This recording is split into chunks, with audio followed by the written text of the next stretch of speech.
bienvenue dans cette exploration dédiée à un pilier de l'immobilier, l'administration des copropriétés. Bonjour. C'est un sujet dense, on peut le dire, mais vraiment essentiel pour la formation BTS Professions immobilières. Tout à fait.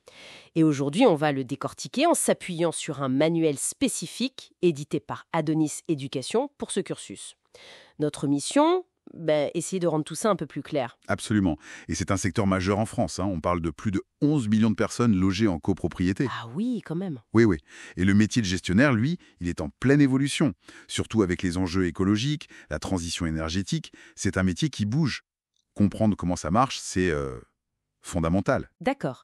Alors, entrons dans le vif du sujet. Ce manuel, il couvre donc le module E5 du BTS PI. Ce qui est intéressant, je trouve, c'est qu'il ne cherche pas juste à lister des règles. Non, c'est ça. Il essaie de donner les clés pour naviguer dans cet univers où le droit et la gestion s'entremêlent tout le temps. Exactement. Le point de départ, c'est la loi fondatrice, celle de 1965.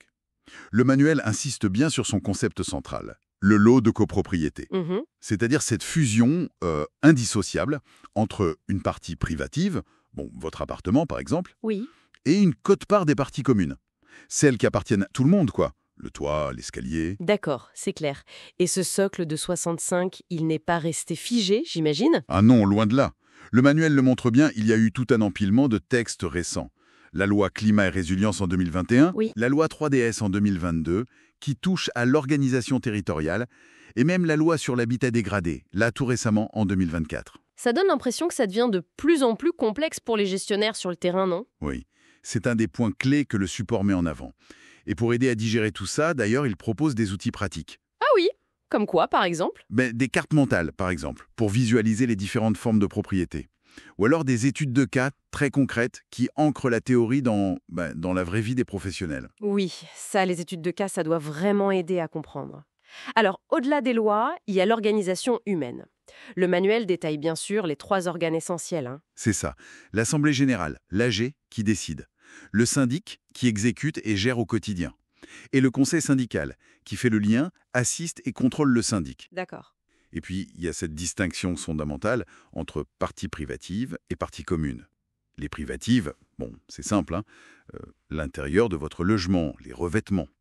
Les communes, c'est la structure de l'immeuble, le sol, les équipements collectifs, l'ascenseur, la chauffière collective, etc. Et le manuel va même plus loin, il explore les subtilités. C'est-à-dire ? Les parties communes spéciales qui ne concernent que certains bâtiments dans une grande copro, ou les parties communes à jouissance privative, le petit jardin attribué à un appart en rez-de-chaussée par exemple. D'accord, je vois. Et si on s'arrêtait un instant sur le syndic ? C'est quand même un peu la cheville ouvrière de tout ça. Le manuel distingue bien les 2 types principaux, je crois. Oui, tout à fait. D'un côté, le syndic professionnel, Voilà. celui qui exerce dans le cadre de la loi Hoguet. Le manuel rappelle bien les obligations, la carte pro, la fameuse carte C, l'assurance RCP, la garantie financière pour les fonds des copros. C'est très encadré. Très.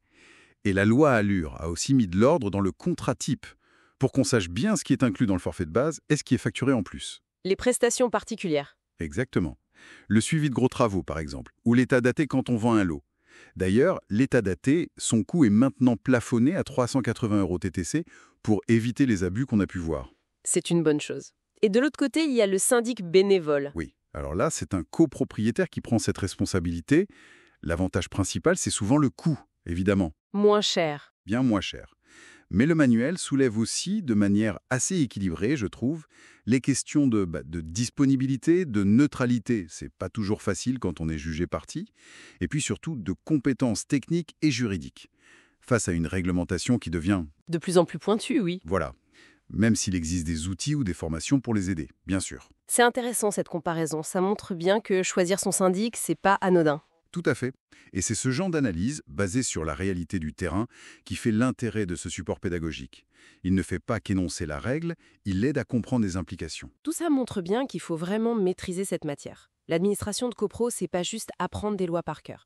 C'est comprendre un système complexe, en mouvement, avec des enjeux énormes comme la rénovation énergétique qui arrive à grands pas. Indispensable pour le BTS-PI, clairement. Et pour acquérir ces compétences, ce manuel d'Adonis Éducation est une ressource vraiment solide. Il faut savoir d'ailleurs qu'il est inclus dans leur formation complète à distance pour le BTSP. Ah d'accord. Oui, une formation qui propose des cours chaque semaine, des devoirs corrigés, un vrai encadrement pédagogique, et c'est accessible dès 69 € par mois, ce qui est intéressant. C'est bon à savoir. Mais pour ceux qui préfèrent travailler en autonomie ou qui ont juste besoin de ce module, l'ouvrage est aussi disponible seul. On peut le trouver sur lalib.fr notamment. Parfait. Bon, pour conclure, peut-être une question un peu ouverte que tout ça soulève indirectement. Je vous écoute.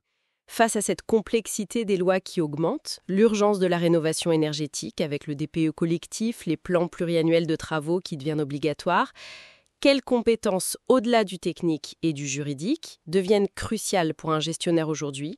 Je pense aux compétences relationnelles, à la négociation, peut-être même à la pédagogie pour expliquer tout ça aux copropriétaires. Qu'en pensez-vous? C'est une excellente question. Et je pense que vous mettez le doigt sur quelque chose d'essentiel pour l'avenir du métier. C'est une vraie matière à réflexion.